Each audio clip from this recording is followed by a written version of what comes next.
ஒரு ஜாதகத்துல குருவும் ராகுவும் சேர்ந்து இருந்தால் அல்லது குருவும் ராகுவும் லக்னத்துக்கு 8ஆம் பாவகத்துக்கு சம்பந்தம் பலமா இருந்துச்சு அப்படின்னா அவங்க வாழ்க்கையில எதிர்பாராத வருமானம் ஒரு நாள் இல்லை ஒரு நாள் வந்தே தீரும்.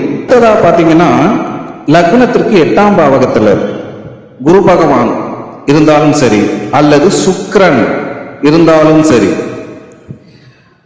கண்டிப்பா வாழ்க்கையில ஒரு நாள் இல்லை ஒரு நாள் பெரிய அளவுல அதிர்ஷ்டம் அப்படின்றது வரும்.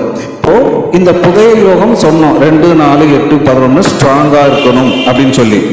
இந்த 2, 4, 8, 11 ஒரு ஜாதகத்துல ஸ்ட்ராங்கா நல்லா பலமா பவர்ஃபுல்லா இருந்துருச்சுன்னா அவங்க வாழ்க்கை ஒரே நாள்ல டோட்டலா நல்லா இருக்கிற மாதிரி மாறும். இது கன்ஃபார்ம். இப்போ இத புதையல் யோகத்துக்கு இந்த பாவகம் ஸ்ட்ராங்கா இருக்கணும்னு சொன்னோம். இதே இந்த புதையல் யோகத்துல பாத்தீங்கன்னா லக்ன ரீதியா இப்ப பார்ப்போம்.